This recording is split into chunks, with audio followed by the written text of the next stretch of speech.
Navigating awkward silences in conversations can be frustrating. But let's be real, we've all been there. The dreaded dead space in a conversation. The kind of exchanges where you both know the conversation is dying, but you're just prolonging the suffering.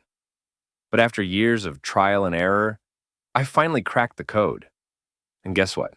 You don't need the charisma of a talk show host or the social grace of a diplomat. You just need 3 simple techniques. Step 1. Ask questions that don't suck.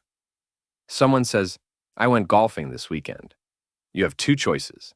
Option A, nod and say, oh, nice, before the conversation plummets into oblivion. Option B, ask an intentional question, like, where do you usually play? Do you play competitively or just to chase after lost balls? What's your worst golfing disaster? Suddenly, the conversation expands instead of dying a slow, silent death. And here's the best part. You don't even have to care about golf. You're not signing up for lessons. You're just making the other person feel interesting because, spoiler alert, people love talking about themselves. So, if you master the art of asking great follow-ups, you'll never run out of things to say. Step 2. The secret weapon. Actually listen. Most people don't listen to understand. They listen just to reply. They're locked and loaded, waiting for their turn to speak.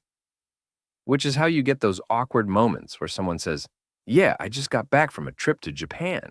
And you respond with, oh, cool. I had sushi once. What was that? If instead you actually listen, you'll pick up on golden follow-ups. Things that naturally push the conversation forward. Like, that's awesome. What's the most surprising thing you experienced? Did you learn any Japanese while you were there? What's one thing that totally caught you off guard? Now, instead of awkward filler, the convo is actually interesting.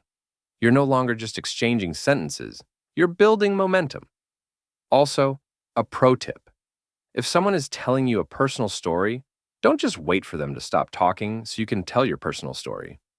We've all met that person who responds to everything with, yeah, that reminds me of when as if they're just waiting to hijack the conversation. Don't be that person. Step 3. Find the magic common ground. We instantly click with people who share our interests. Sometimes it's obvious. Other times, you gotta dig. Even if it starts with something seemingly useless, like, oh, you also think olives taste like betrayal? It works.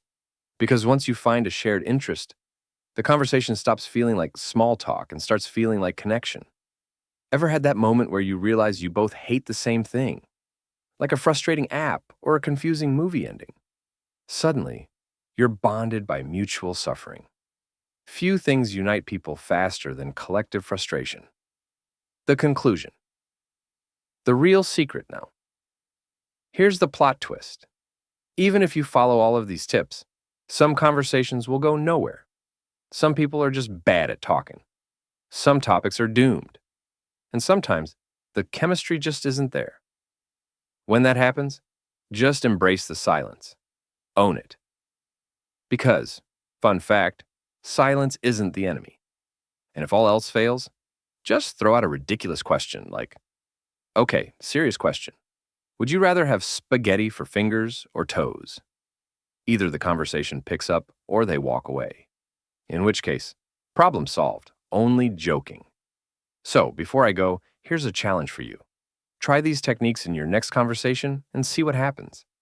Drop your experience in the comments below, and let's keep this conversation going. And make sure to stay tuned for the next video